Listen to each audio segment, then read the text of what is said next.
Paano yung 4:30?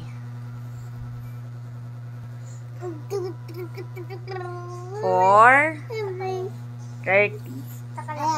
Sige lang. Take your time.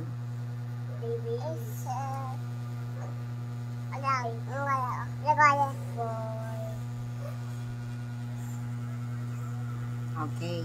Next. 3 o'clock.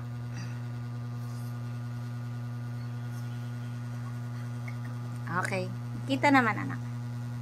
Ang 10:30.